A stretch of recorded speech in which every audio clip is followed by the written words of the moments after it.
Qué aplicado, qué aplicado.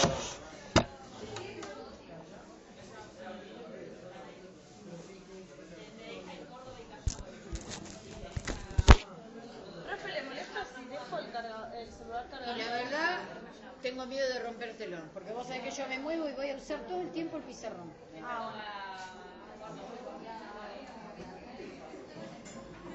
Bueno, hoy tenemos primer día de aparato respiratorio. Ayer terminamos con aparato circulatorio y hoy vamos a trabajar con aparato respiratorio. Siempre lo primero que hacemos cuando hablamos Hace un repaso de las dudas. de aparato, el repaso lo voy a hacer la semana que viene. La semana que viene, sí, porque así todos completan el práctico y preguntan. Vamos a ver cómo hacemos siempre cuando empezamos un aparato, órganos y funciones. ¿De acuerdo? Entonces, dentro del aparato respiratorio,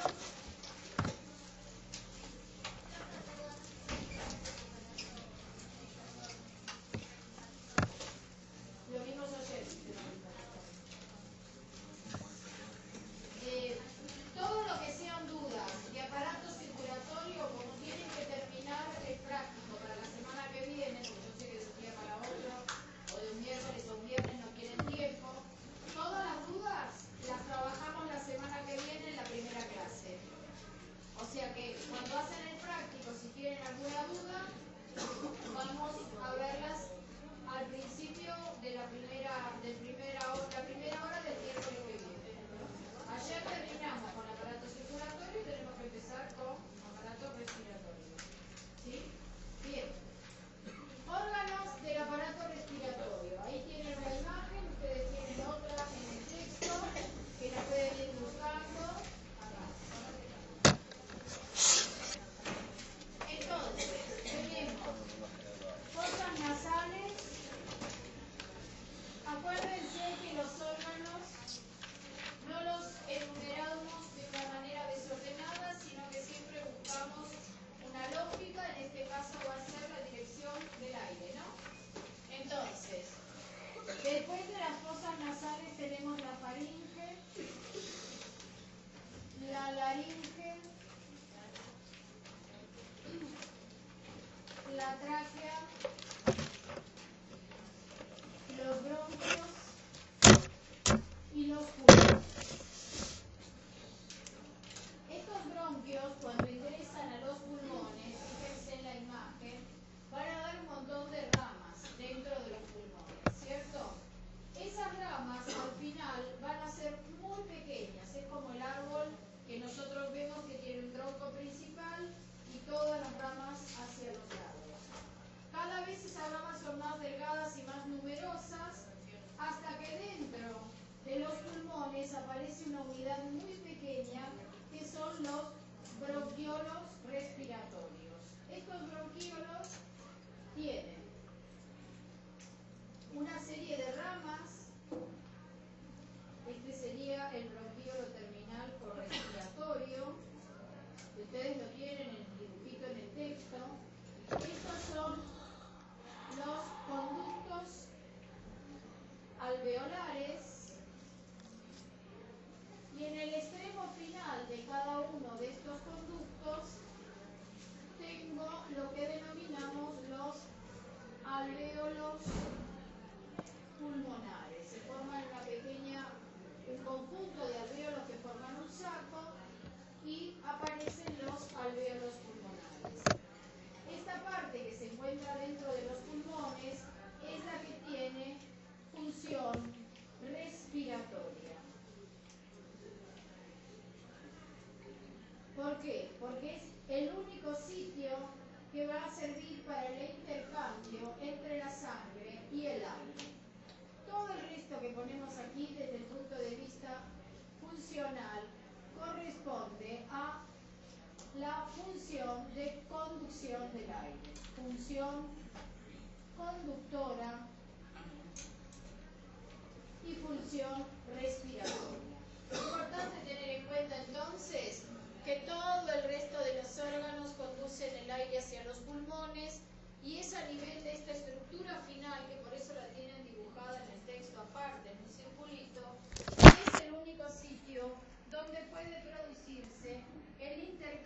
intercambio con la sangre. Desde luego que va a producirse el intercambio porque yo tengo aquí capilares que están en relación con estas estructuras. Capilares, desde luego, que van a cambiar de color porque ahí es donde va a ir a oxigenarse la sangre.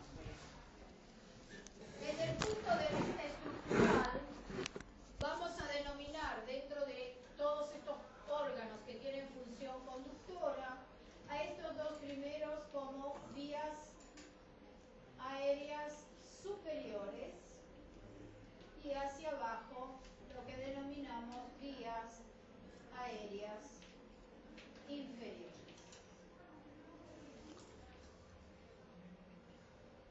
Profe, ¿los pulmones a qué permitiría? ¿A ningún En sistema? los pulmones vos vas a tener la función respiratoria, porque es donde van a estar los bronquiolos.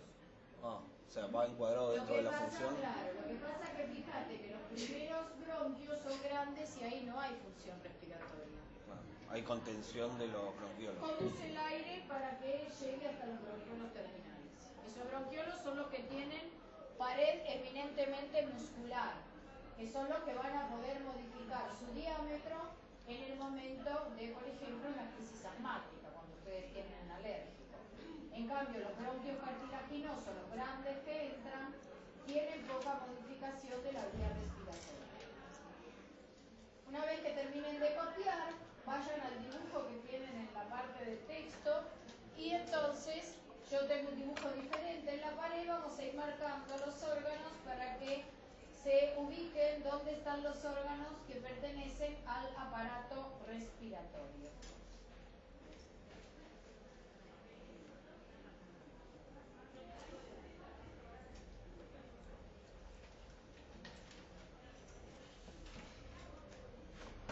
Entonces, las fosas nasales, que ya las habíamos visto cuando vimos la parte ósea, eran dos cavidades que se encontraban en la cara y estaban formadas por la unión de múltiples huesos de la cara que se articulaban a través de articulaciones inmóviles o suturas. La clase que viene ya vamos a repasar cómo estaba formada las fosas nasales. Sí. Entonces, fosas nasales, faringe. La faringe, que es un órgano compartido, en la primera hoja estoy, anda el dibujito que está con los nombres todavía.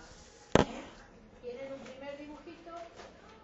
Para que se ubiquen, ¿no? ¿Dónde estamos? Porque hoy más que nada voy a hablar de la fisiología y la integración. Faringe es un órgano compartido entre el aparato respiratorio y el aparato digestivo, que entonces va a tener las dos funciones. La faringe quizás ustedes no la escucharon o no tiene mucha divulgación, pero todos ustedes la vieron seguramente alguna vez y la conocen por lo menos a una porción de la faringe, porque la porción que está por detrás de la boca es lo que ustedes comúnmente denominan la garganta, ¿no? O sea que la garganta pertenece a una porción de la faringe. Por debajo de la faringe, que es este órgano compartido con el aparato respiratorio y digestivo, yo voy a tener la laringe. Órgano que yo ya les había presentado cuando hablamos del hueso hioides, porque era el que subía y bajaba durante la deglución y se encontraba en la región anterior del cuello. Después de la laringe y ya entrando hacia el tórax tengo la tráquea, y la tráquea es un órgano cartilaginoso que conduce el aire y se divide en dos partes para llevar el aire a un pulmón y al otro, y a eso lo voy a denominar bronquios. Los bronquios son estructuras que se van a ir dividiendo y formando un gran árbol con ramas cada vez más pequeñas pero muy numerosas, y ese árbol bronquial se va a meter en el interior de los pulmones. El árbol bronquial es una extensísima superficie, fíjense, sería la tráquea, lo que está en blanco son los dos bronquios principales que entran a los pulmones, y ese gran árbol se encuentra dentro del parénquima pulmonar. Y entonces, cuando yo observo los pulmones, dentro del parénquima yo tengo esta estructura que son los bronquios. ¿Cómo terminan esos bronquios? Al finalizar todo lo que es la vía de conducción, yo voy a tener entonces los bronquiolos pequeños, llamados bronquiolos respiratorios, donde tengo como parte final a los alvéolos pulmonares. Fíjense que arriba en ese bronquiolo tengo dos flechitas en verde clarito que dice aire. La vía de conducción me permite tanto la entrada como la salida del aire. Y voy a tener una serie de capilares alrededor de los alvéolos con sangre carboxigenada y salida de sangre oxigenada. Este espacio es el verdadero sitio de intercambio entre la sangre y el aire que se encuentra en el interior de los alvéolos pulmonares. Desde luego vamos a poner la lupa en cada órgano, vamos a hacer la descripción de los órganos, eso comenzaremos la semana próxima. Pero como siempre, al principio les muestro todo lo general, estos son los órganos que tenemos que estudiar, pero les voy a presentar la respiración como proceso para que vean qué pasos vamos a ir siguiendo en el estudio del funcionamiento de la fisiología de la respiración. Desde luego, cuando lean el texto van a ver que la única función del aparato respiratorio no es la respiración, pero es la más compleja y es la que voy a explicar hoy, ¿cierto? Entonces, cuando hablamos de las funciones, van a ver que hay varias, pero desde luego la más importante será la respiración.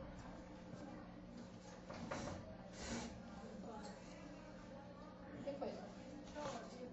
A ver, si están solos voy a ir y decirles, porque después...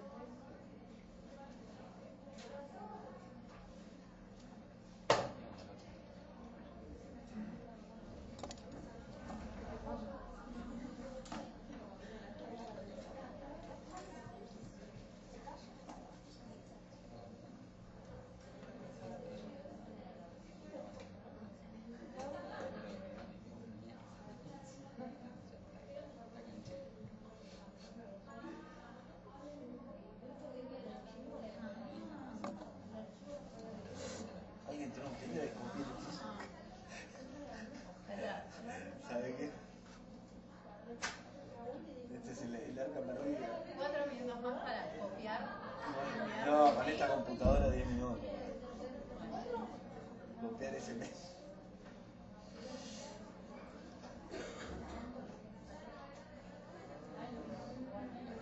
Bien. Respiración. Por eso es mejor. Respiración. Ustedes ya saben que la respiración es el intercambio de oxígeno y dióxido de carbono. Eso es respirar, intercambiar oxígeno por dióxido de carbono. Ahora, la respiración es un proceso complejo que tiene diferentes etapas. ¿Qué quiero decir con esto? Que para que yo logre mi objetivo final, voy a tener que pasar por una serie de situaciones o etapas que deben cumplirse de manera correcta para que yo logre el objetivo final. Al final de todo este circuito que acabo de presentar en la imagen, tengo dibujado una mitocondria. Porque resulta ser que el objetivo final de la respiración es que a las células les llegue oxígeno. Entonces, recordemos juntos qué hacía la célula con oxígeno y por qué dijimos que el oxígeno es vital para nosotros. O sea que sin oxígeno no podemos funcionar. Recuerden que cuando la célula recibe glucosa y recibe oxígeno, lo que va a hacer con eso es transformar esa materia que es la glucosa, la rompe en presencia de oxígeno y obtenía energía para los procesos, ¿cierto?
ventilación pulmonar.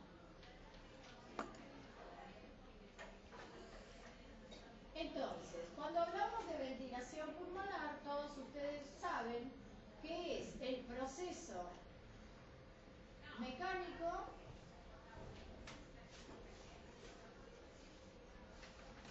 que permite el ingreso y salida del aire atmosférico, que esto es lo que respiramos, no oxígeno puro, aire atmosférico, por las vías aéreas. Acuérdense que las vías aéreas son para conducir el aire hasta mi unidad respiratoria, ¿cierto? Como acabamos de ver recién. Este proceso de ventilación pulmonar es un proceso mecánico, adelantándonos a lo que vamos a ver. El aire entra y sale de mi cuerpo por la acción mecánica de los músculos que va a generar una diferencia de presión que permite la entrada y salida de los gases por mi vía respiratoria. ¿De acuerdo? Yo no estoy pendiente de empujar el aire o darle fuerza, ¿no? No lo bombeo. Entra y sale espontáneamente.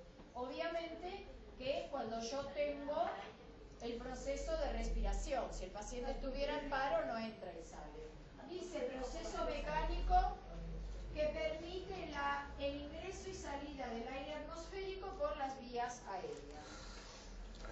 Esta ventilación tiene dos fases o momentos que van a ser, desde luego, la inspiración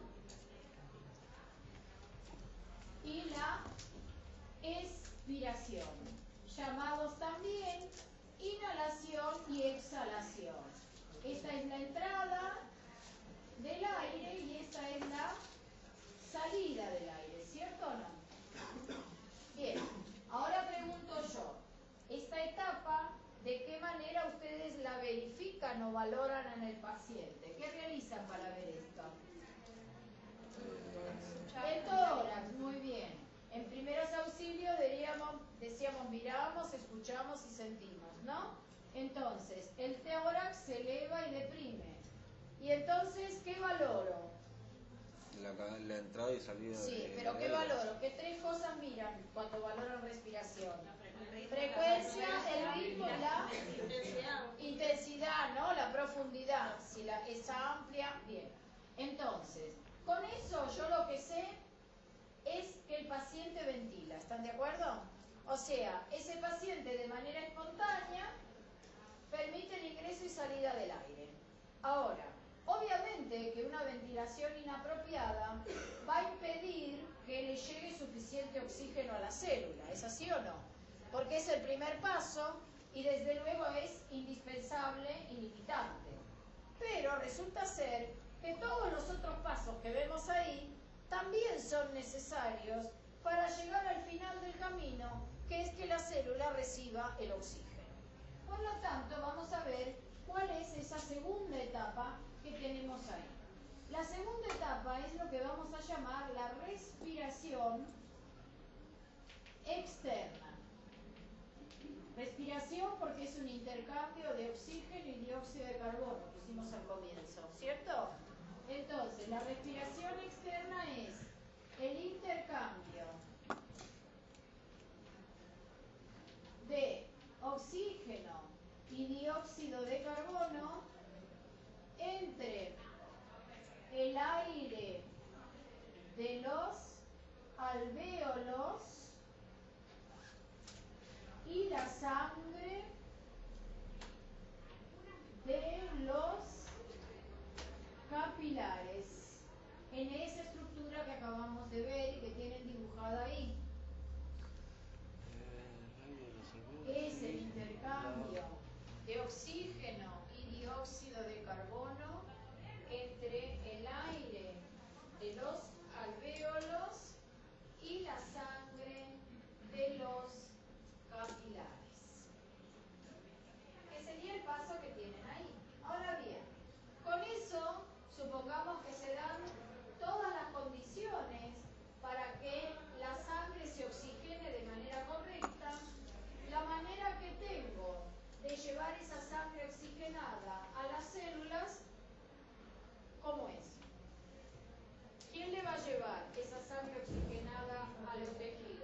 La sangre. Las arterias, la sangre, ¿cierto?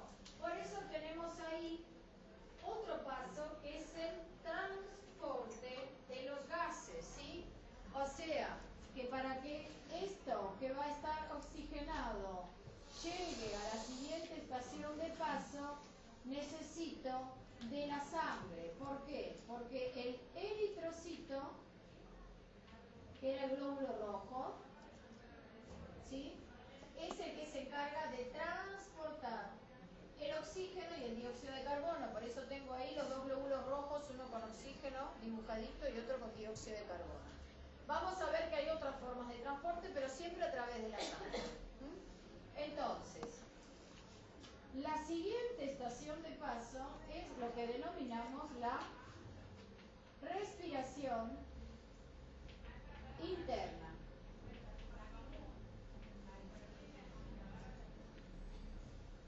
Suponiendo entonces que la sangre circula de manera correcta y tiene la suficiente cantidad de eritrocitos con hemoglobina para transportar el oxígeno va a llegar por la sangre al siguiente paso, que es la respiración interna. La respiración interna es un nuevo intercambio en sentido opuesto. Hay un intercambio de oxígeno y dióxido de carbono entre la sangre de los capilares y las células de los tejidos.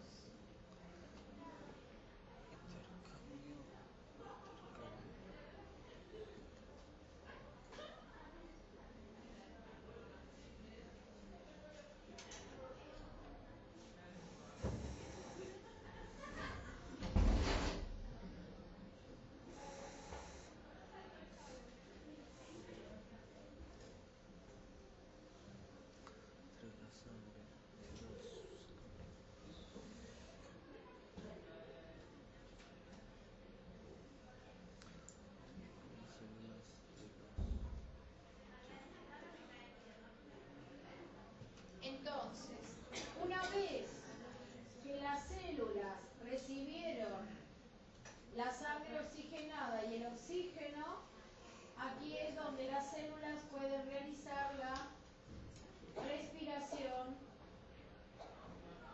celular. Y entonces la glucosa con el oxígeno formaban el ATP y dióxido de carbono y agua.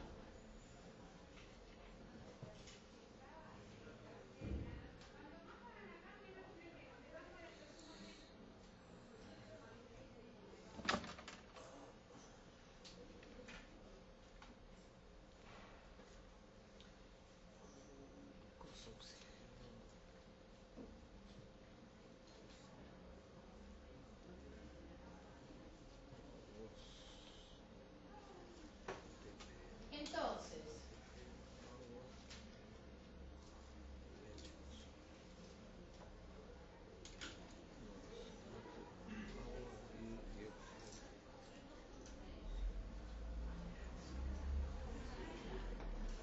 ¿descansó anoche?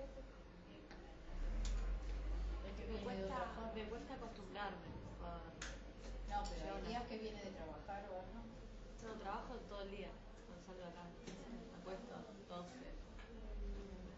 Pero igual es hasta que le agarro el ritmo de levantarme temprano. Porque Hoy vino despierto y está de buen humor. Cuando viene con mucho sueño está como alterada. No, me duermo, no es que estoy alterada. Además está enojado. Tengo menos tolerancia. ¿No? Bueno.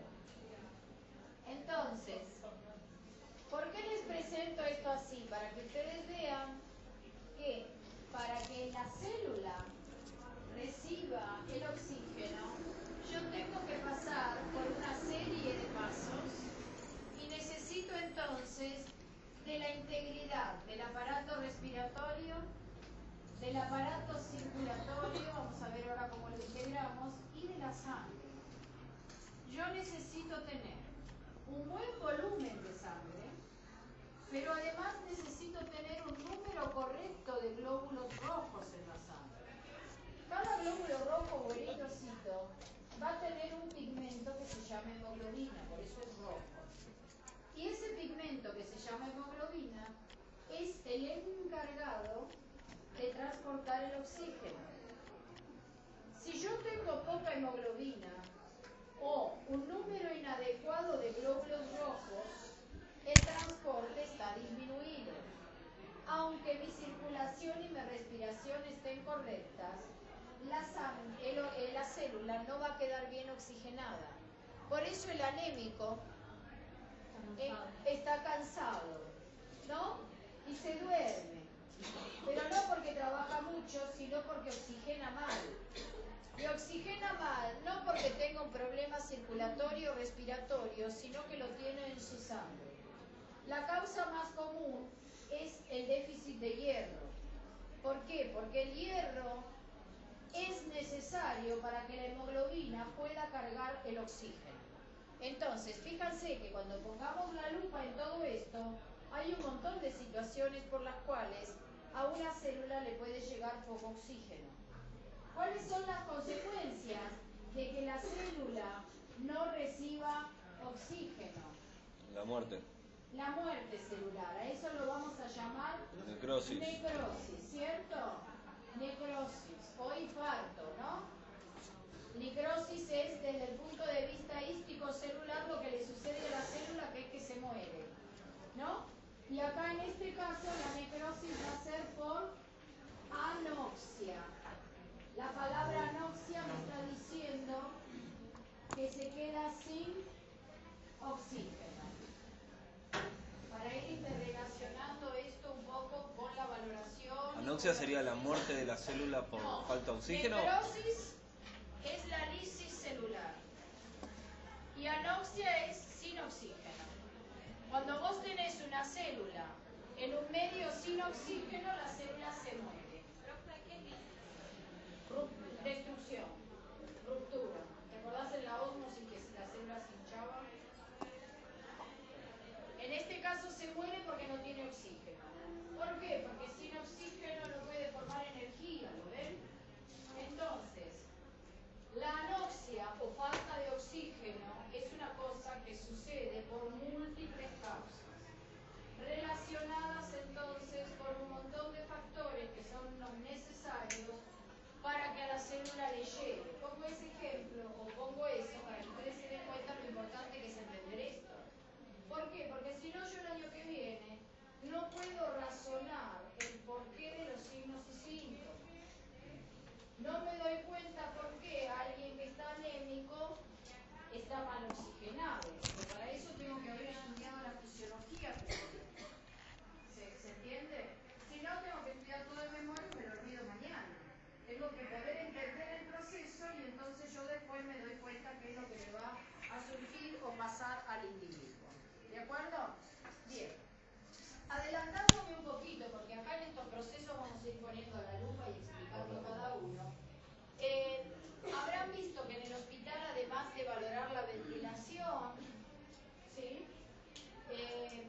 Hay muchos pacientes que tendrán algo que no me veo, ¿no? Sí, ¿Qué es eso? para ver la pulsación, la Bien. oxigenación de sangre. Esto ya puedo borrar, ¿no? Sí, te mide las pulsaciones. A ver, todos tienen razón. Lo que se llama ese aparatito que dijeron por allá atrás se llama Te mide el oxímetro oxígeno y la pulsación de sangre. de Y pulso. también creo que te mide la presión. Y el oxímetro de pulso, ¿Presión puede ser que te mide alguno?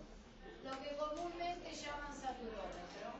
El nombre del aparatito y el nombre correcto es oxímetro. Hoy está demasiado despierto, ¿eh? Me dio un caramelo y me lo dio con papel adentro. Bueno, oxímetro de pulso, ¿sí? Va a dar dos valores, ¿no? Tiene dos numeritos, eso que ustedes leen. Bien. Esos valores, ¿qué son? Uno es la frecuencia, ¿no? Frecuencia del pulso, frecuencia cardíaca. ¿Y el otro?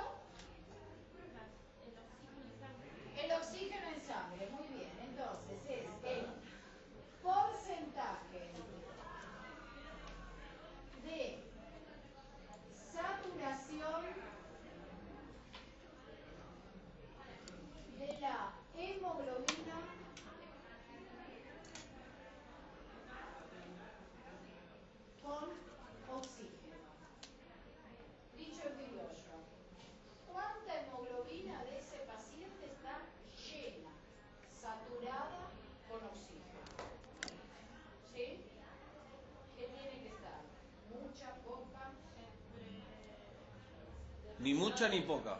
No. Dentro de un rango específico. Acá no. Llena, muy bien. No, ahí ya está en el horno. Menos de 94, 95 ya. Lo ideal entre 98 y 100. Y claro, ¿por qué? Porque yo le tengo que dar todo el oxígeno a los eritrocitos. Se tienen que saturar, se tienen que llenar con todo el oxígeno que puedan. Entonces, eso es lo que mide el aparatito. ¿Y qué es lo que me está diciendo? Que la respiración externa funcionó. Porque el oxígeno está en el eritrocito, ¿lo ven? O sea que con eso ya puedo ver un paso más que la sola ventilación. ¿Sí? Vamos a ver que este porcentaje puede estar disminuido por causas del aparato circulatorio, pero también del aparato respiratorio. Las causas pueden ser de los dos. Eso ya vamos a meter la lupa ahí. Me adelanto un poquito porque están valorando respiración y están leyendo lo que dice el oxímetro de pulso, entonces quiero que con esta breve introducción comprendan un poquito más qué valores me dan. ¿Cuánto tiene que ser el valor, perdón? Entre 98 y 100. ¿Sí? Entonces, vamos a relacionar esto ahora, porque esto lo adelanté un poquito para que ustedes relacionen también con la práctica, ¿no? Porque si no esto es muy teórico. Vamos a hacer una relación entre esto y el aparato circulatorio, es decir, con los circuitos de circulación que ya vimos. Van a buscar en el texto una imagen que tienen como esta. Voy a estar hasta mañana.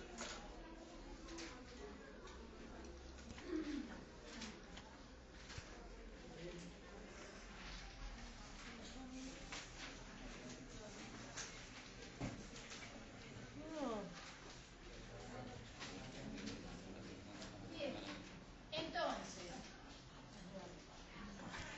en la parte superior de esa imagen,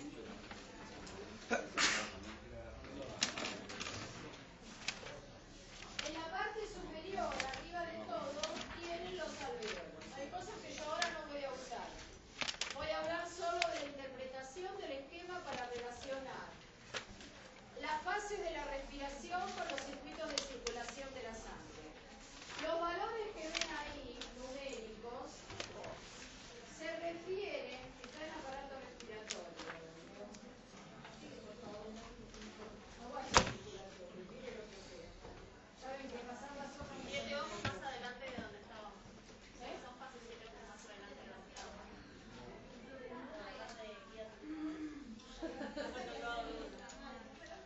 Es como una especie de manzana.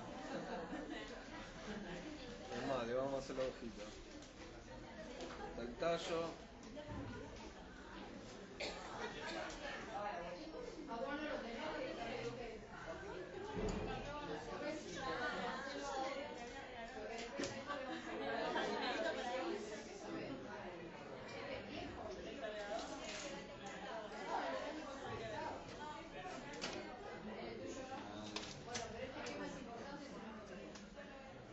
Entonces, en el alvéolo, vamos a ir a la parte superior, ustedes tienen un alvéolo.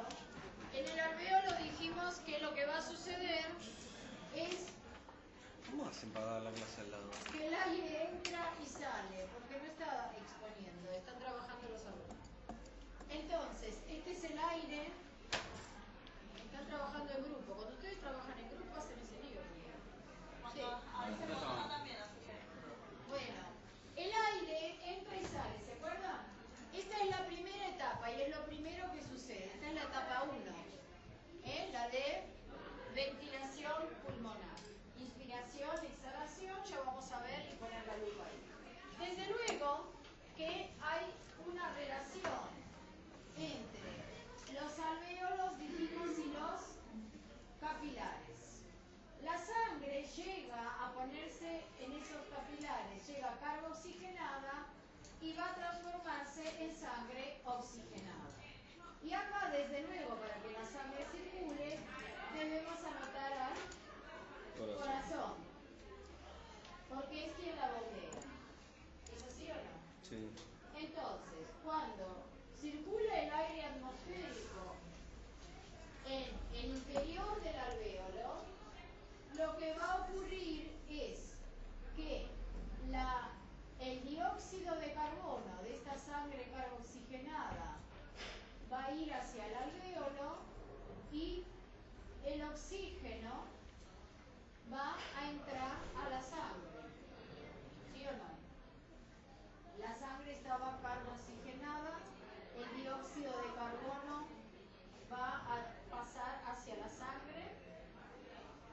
oxígeno que se encuentra en el aire va a ingresar a la sangre de los capilares. Ingresa por difusión simple, todavía no expliqué cómo. Créanme que traspasa los capilares. El proceso es la difusión simple. O sea, cuando se respira, queda en los alveolos El aire. El aire le cede el oxígeno y la sangre le va a dar dióxido de carbono. Vos inhalás aire atmosférico. Entonces, ahí es donde la filtra lo lleva de vuelta. El filtrado es para otra cosa. Acá, acuérdense que había un mecanismo de transporte que era la difusión simple. El proceso va a ser por difusión. No estoy explicando ahora el proceso. Estoy tratando de que identifiquen las distintas Es como una especie de esponja, o sea. No, hay difusión simple. El fenómeno no es ninguno otro que los gases difunden por diferencia de presión. Ya voy a explicar el por qué difunden. Por eso hay un montón de números ahí. Pero ahora quiero solamente lo conceptual. Es decir, que cuando yo inhalo aire atmosférico, que es un conjunto de gases, ¿sí? En ese aire atmosférico hay oxígeno. Ese oxígeno va a pasar por un proceso de transporte a la sangre de los capilares. Y el dióxido de carbono que está en la sangre carboxigenada va a pasar hacia el aire atmosférico para que yo lo pueda eliminar.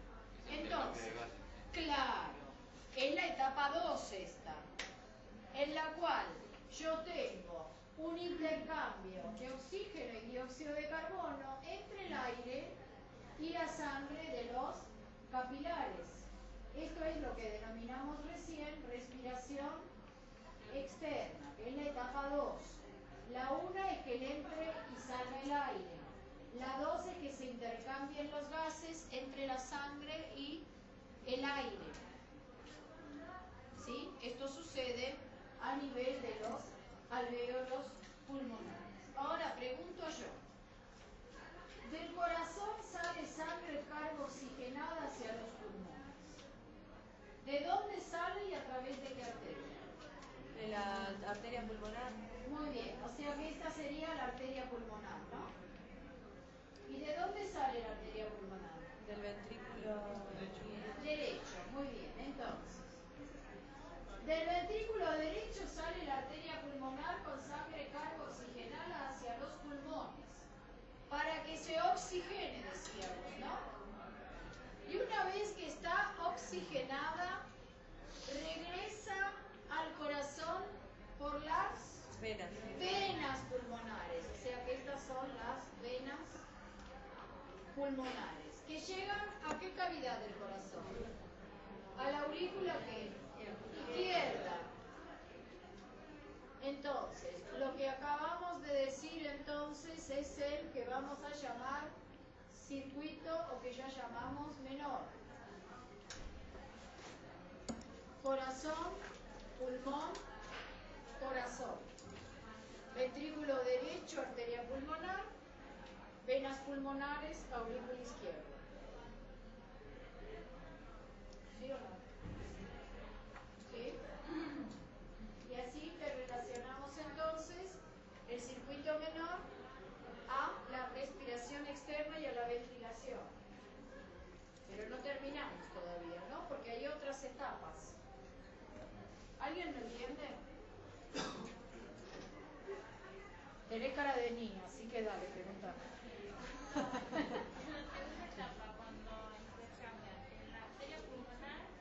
Viene sangre. A ver, lo primero que debemos recordar es que tanto la sangre carboxigenada como la oxigenada tienen los dos gases. ¿Te acordás que siempre dijimos? Lo que pasa es que yo la llamo carboxigenada cuando tiene mucho dióxido de carbono y oxigenada cuando tiene mucho oxígeno. Pero siempre tienen los dos. Entonces, la sangre que lleva a la arteria pulmonar tiene mucho dióxido de carbono y lo lleva a los pulmones para que lo eliminen los pulmones. Y cuando termina de dejar el dióxido de carbono, o simultáneamente en realidad, va tomando el oxígeno que necesita. Entonces, la hemoglobina es una molécula que tiene así como, es como un cuadradito. Entonces, de un lado tiene hierro y se le une el oxígeno. Del otro lado tiene otro grupo químico que se llama amino que libera el dióxido de carbono. Entonces, si yo soy el eritrocito y él es el alvéolo, cuando yo voy pasando, le dejo el dióxido de carbono y me tomo el oxígeno y sigo pasando. Cuando terminé de pasar, estoy llena de oxígeno y le dejé todo el dióxido de carbono. Lo tengo mal. ¿Se entendió ahí? Bien. Entonces, llegué aquí, pero yo iba a correr la imagen. Sigue ese circulito que ustedes tienen, yo lo agrandé para que ustedes lo vean acá, pero el esquema sigue para abajo, ¿no? Tiene esta parte. Entonces, tengo que llegar a la célula, no tengo que perder el norte porque a mí lo que me importa es esto, ¿no? Llegar acá, a la célula, para que no se me muera. Entonces, ¿qué va a pasar aquí? La sangre es quien transporta y le tiene que llevar a las células. Entonces, aquí tengo las células y llega la sangre oxigenada a mis células. ¿Qué hace la célula entonces? La célula va a tomar el oxígeno, porque al final estoy haciendo todo este lío para que la célula tenga oxígeno. Pero, como habíamos dicho que en la respiración celular tengo como desecho el dióxido de carbono, el dióxido de carbono que fabrico lo tengo que eliminar a la sangre. Entonces, la sangre llega oxigenada a los tejidos y se va carboxigenada. Acá el eritrocito hace al revés, le va dejando el oxígeno y va cargando el dióxido de carbono. Y sigue pasando, porque viaja a través de la sangre. Entonces, la célula terminó recibiendo el oxígeno y aquí es donde lo va a usar para la respiración celular.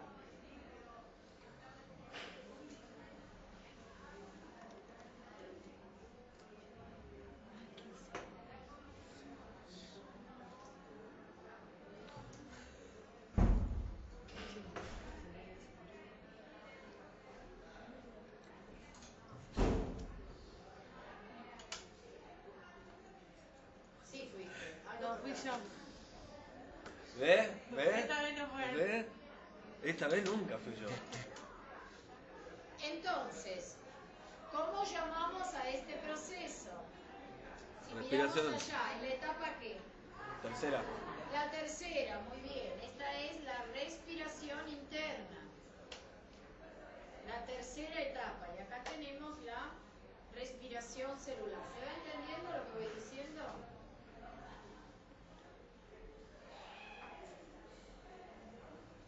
Está todo de fiesta ahora. Es viernes. No llueve. Hay sol. Se huele la primavera.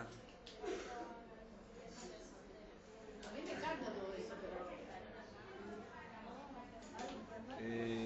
Células. Ya, falta poquito. Respiración interna. Más oxígeno. Ay, la azul casi ni lo veo. Profe, le tengo miedo. Yo evolucioné de una manera increíble con los pizarrones. Es complicado ahora. El secreto es superarse día a día. No, yo ahora me da miedo los espacios que tienen blanco, porque digo, va a meter algo ahí. No es casualidad que haya quede un espacio para dibujar, algo va a meter. Por eso a mí me gustan los pizarrones grandes. ¿No? ¿Estamos? Bueno, falta poquito. Hicimos las tres etapas, fíjense, ventilamos, hicimos el primer intercambio que es entre el aire y los pulmones y la sangre, por eso lo llamamos externo, porque el aire viene de afuera, ¿sí? Y la respiración interna, que es el proceso íntimo entre la sangre y los tejidos. Le dimos oxígeno a la célula. Quiero nada más terminar acá en cómo llega y cómo se va la sangre. Entonces, si yo estaba en la aurícula izquierda, de ahí va a ir al... Ventrículo izquierdo. ¿Y esta es entonces quién? La aorta. La aorta, muy bien. Esta es la arteria aorta, ¿no? Porque la aorta es la arteria que lleva la sangre oxigenada a todo el cuerpo. ¿Mm? Entonces, llega la arteria aorta, hace el intercambio sangre Por los y capilares. cómo regresa, claro, forma capilares, desde luego siempre los intercambios son capilares. Muy bien, acá tengo la vena cava superior y la vena cava inferior. ¿Que dónde terminan? En el corazón. ¿En el corazón en qué lugar? En la aurícula derecha. Entonces, tenemos ventrículo izquierdo, arteria aorta, cuerpo, venas cavas, aurícula derecha. Y este es entonces el circuito mayor, corazón, cuerpo, corazón. ¿De acuerdo? Entonces, con esto interrelacionamos los dos circuitos de circulación y las tres etapas de la respiración. Todo con el objetivo de que esto le llegue. Entonces, esto lo tengo que tener presente cuando yo tengo un paciente que no le está llegando a sus células suficiente cantidad de sangre. ¿Dónde está la falla? En algún lugar de todo este proceso completo, que le permite a la célula recibir el oxígeno.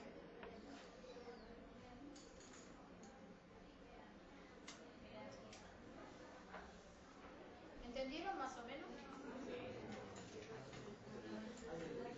¿Eh? Dibujo espectacular, me encanta. Falta algo, profe. Y faltan valores que todavía No. Falta algo en ese dibujo. ¿Qué falta? El paciente tiene que. ¿Qué quieren? La firma, sí, ¿El sí, es la muñequito? firma, es la firma. ¿El muñequito acá? Ahí está. ¿Se entendió? Eso está dentro del muñeco. ¿Se entendió? Sí. ¿Alguna pregunta? Sí, profe. Ah, ya después. No, nos quedan... No, No pero quiero no sobre empezar esto. con la descripción de los órganos. Tenemos 10 minutos. Si quieren, si hay quien... Sí. ¿No se entendió? No, porque fue todo tan rápido. Pero el que el sistema linfático dio una introducción, me Sí, parece. ese es el tema. El linfático dio nada Bueno, más que. ¿esto puedo borrar? Sí. Yo tengo como próximo Y el sistema venoso faltaba la parte de abajo, profe. sistema linfático. Es el tema, el sistema venoso, las venas se separan en 6 partes, ¿no? Cuando pasa la vena plopitia.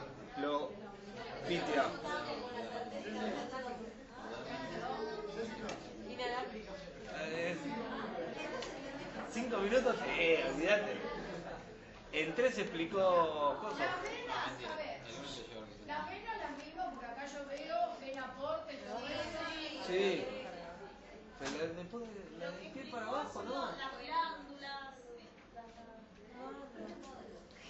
La parte para A ver.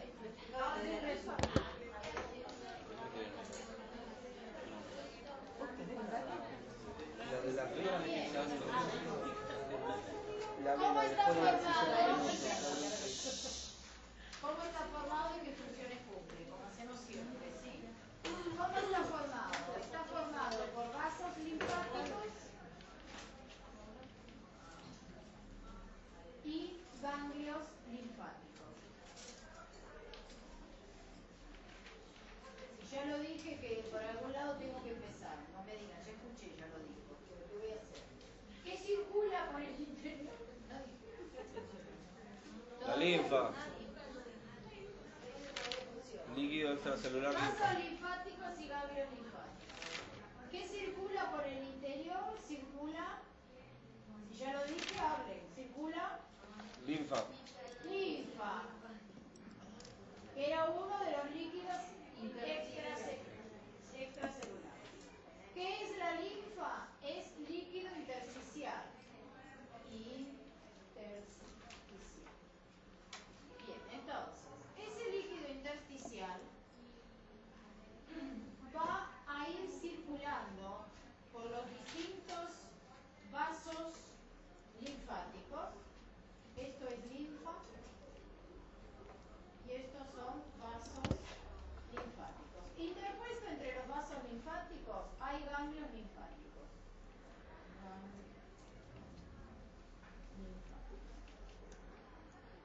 ¿Qué es un ganglio linfático? Una estructura donde yo tengo una malla reticular, como si fuera una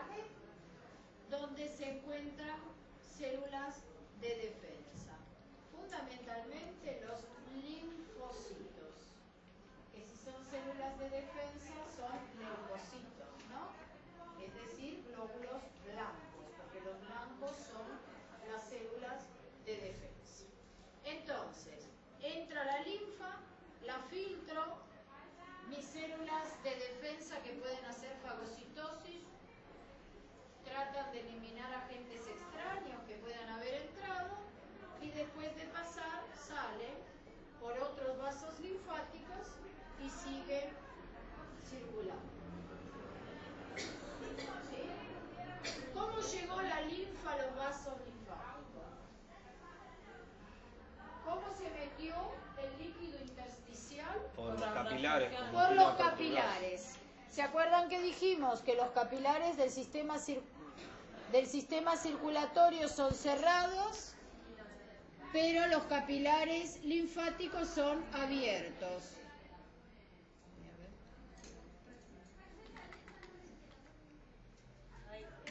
Entonces,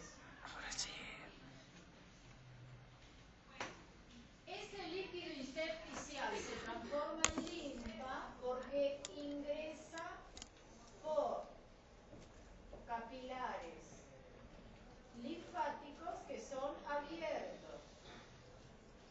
Esa es la diferencia fundamental entre el sistema circulatorio y el sistema linfático.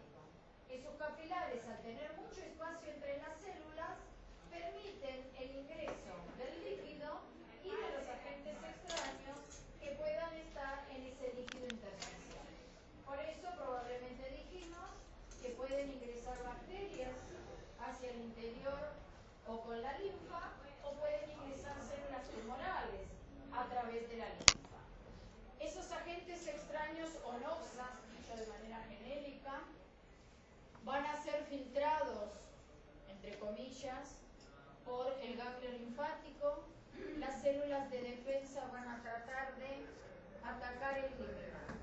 Cuando se defienden las células de defensa, se produce lo que vamos a llamar una inflamación. La inflamación es un mecanismo de defensa que intenta reparar. Habíamos hablado de la clínica de la inflamación. ¿Se acuerdan? Dijimos que había que... ¿Cómo me doy cuenta que algo está inflamado? Que se hincha, está rojo. Ah, está rojo, hay rubor. Duele. Tiene temperatura. Calor. Sudor. Y dolor. Había dicho dolor. Había dicho dolor. ¿Sí? Eso lo vimos en primeros auxilios. No importa que cambiamos de materia y terminó un cuatrimestre. ¿Estamos? Bien. Incorporemos eso, porque cuando yo pongo una vía, si se inflama la vena va a tener lo mismo. Y yo tengo que controlar eso. Entonces, cuando se inflama un ganglio, significa que ese ganglio recibió algo que no le gustó y que está tratando de responder y destruir. Como el ganglio se hincha, yo lo voy a poder palpar. Entonces, cuando el ganglio reacciona, el ganglio con inflamación aumenta de tamaño. Además puede tener los otros signos, ¿no? A veces no los tiene, ya voy a decir. Entonces, cuando un ganglio aumenta de tamaño, se hace palpable muchas veces. Porque los ganglios están siempre. No es que me aparecen cuando tengo la angina. ¿Vieron que alguna vez por ahí tuvieron angina? Si hay alguna pelotita por ahí. Esa pelotita era un ganglio inflamado. A eso lo vamos a llamar adenopatía. Digo, así ven un poquito de clínica y no se aburren tanto, ¿no? Y lo relacionan con algo. ¿Alguna vez entonces habrán tenido alguna inflamación o dolor de garganta?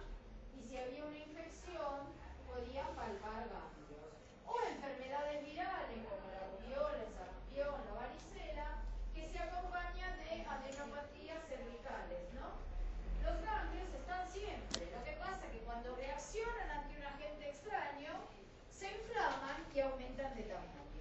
O sea que si yo encuentro un ganglio palpable en la región inguinal, o en la axila, o en el cuello, etc., tengo que pensar que algo pasa. Que algo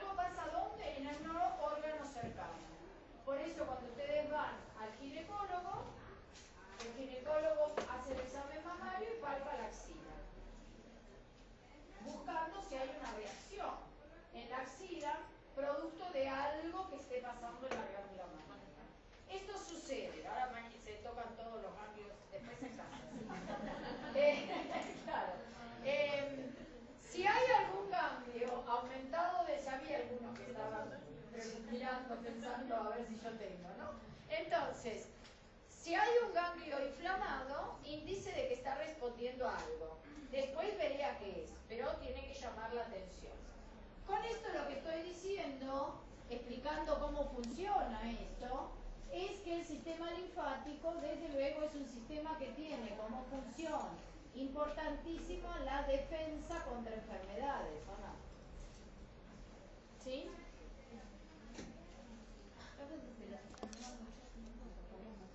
Y todo lo que, claro, si vos lo golpeás o se inflama, porque la reacción inflamatoria es una respuesta inespecífica a todo daño. No tiene que ser porque no solo infeccioso. ¿Sí? Entonces, una función fundamental de esto es la defensa contra enfermedades. Desde luego, pregunto yo, ¿les parece que todas las veces que entre alguna noxa o agente extraño a los ganglios linfáticos y se inflaman y me defienden, siempre logran éxito? Sí. No. Porque Casi si no, siempre, no te hay veces que no. enfermarías. Claro. Entonces, Si no, viviríamos enfermos. puede suceder que este sistema no sea totalmente eficaz y que entonces una bacteria o una célula tumoral empiece a viajar con la linfa, empiece a encontrar un ganglio linfático, pero no lo logra atrapar a todos, y entonces algunos siguen y van a otra estación de paso y tampoco logra matarlos a todos, y entonces siguen. Y una vez que llegó al final, ¿a dónde termina? Nadie preguntó dónde termina. Sí. ¿A dónde? El corazón. En el torrente sanguíneo terminaba. ¿Dije eso? Entonces di, ¿cómo que no? ¿A dónde termina la linfa? Termina en dos grandes conductos colectores, dos grandes conductos colectores en los troncos venosos brachiocefálicos. Eso lo vimos ayer, no pretendo que se acuerden. Estos dos troncos, el derecho y el izquierdo, formaban la vena cava superior. Pregunto yo, ¿puede ser que entonces una bacteria, a través de los vasos linfáticos que no pudieron sus ganglios detener a la bacteria, llegue a la circulación general y se forme una sepsis? Sí. Sí. Sepsis es infección generalizada. Cuando el individuo tiene las bacterias en el torrente sanguíneo y entonces es una infección gravísima. Obviamente que para eso, dependiendo de dónde está el origen, fracasaron muchos ganglios, ¿entienden? Por eso en la lámina que tienen hay un montón de puntitos. Cada uno es un ganglio, ¿no? Un sitio de batalla. ¿Qué dice, profe? Troncos venosos brachiocefálicos, derecho e izquierdo, que van a formar la vena cava. Ya después ya. Troncos venosos brachiocefálicos. Esta misma ¿Brachiocefálico? brachiocefálicos. Esta misma forma es por la cual algunos tumores epiteliales, sobre todo, tienen diseminación en el cuerpo, diseminación generalizada por vía linfática. De la misma manera que una bacteria puede no ser matada por estos ganglios linfáticos, muchas células tumorales no son destruidas por los distintos ganglios y entonces llegan a la circulación general. Esto explica las metástasis de los carcinomas. ¿Sí? Que yo tengo un tumor de origen de mama, miren cómo es silente, un tumor de origen de la mama y después lo tengo en el hueso, en el hígado o en el pulmón. ¿Me siguen? Sí. Los linfomas son tumores propios de estos. Profe, abajo dice vena cava superior. Afecta a todos los ganglios. Es un tumor grave, de las células de defensa. Nos defiende, pero a veces se pierde. Présteme el pendrive, no mío. Quedan dos funciones que, como son y 20 y se quieren ir, las leen solas. Profe, ¿me deja sacarle la foto? Lo mismo que hacen ustedes. Chao. Profe, ¿me deja sacar la foto de esto? Sí. Permiso. ¿Tú viniste a la segunda hora? No, llega, sí, en la comisaría. Sí.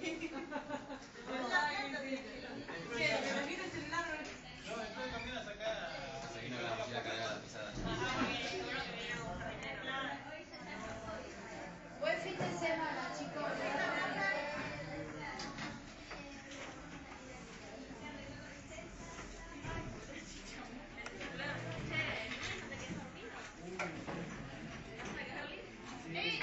Gabriela, hay que mandé la dirección. Nos vemos el miércoles.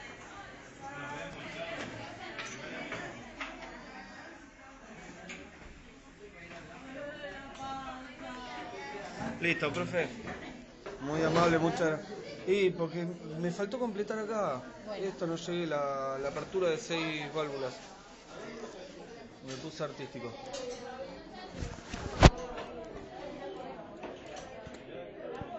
Pero bueno, por lo menos yo me las acuerdo un poco.